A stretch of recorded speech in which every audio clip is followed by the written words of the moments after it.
मोदी सरकार की अदूरदर्शिता का प्रमाण है 2025 का आम बजट। वित्त मंत्री ने इस बजट में देश की जनता को ठगने का काम किया है। यह बजट देश की अर्थव्यवस्था के लिए घोर निराशाजनक बजट साबित होने वाला है। इस बजट में किसानों के लिए उनके उपज की समर्थन मूल्य की गारंटी के लिए कोई प्रावधान नहीं है। इस बजट में फसल बीमा में सुधार के लिए कोई प्रावधान नहीं है।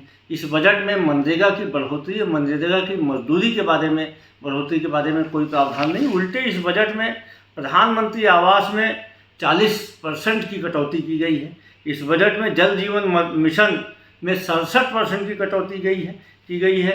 कृषि के बजट में 7% की कटौती की गई है। शिक्षा के बजट में 9% की कटौती की गई है। अब कुल बजट का मात्र 1.2% ही स्वास्थ्य में खर्चा किया जाएगा।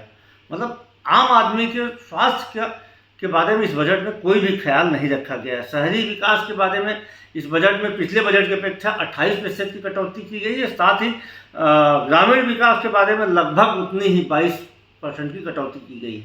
इस बजट में पेट्रोलियम पदार्थों के दामों में राहत देने के लिए कुछ भी नहीं किया गया है, जबकि पेट्रोलियम पदार्थ के दाम 2014 की अपेक्षा 2025 में आधे से कम है क्रूड ऑयल के दाम। तो पेट्रोलियम पदार्थ में लगने वाले टैक्स में छूट दी जा सकती थी, एक्साइज ड्यूटी में छूट दी जा सकती, लेकिन इस बजट में उसका भी कोई प्रावधान नहीं किया गया है। मोदी सरकार की प्राथमिकता में जन कल्याणकारी योजनाएं हैं ही नहीं। खाद सब्सिडी, मनरेगा, MSP की गारंटी, स्वामीनाथन कमेटी की गारंटी, इन तमाम चीज़ों के बारे में यह बजट पूरी तरीके से मौन है।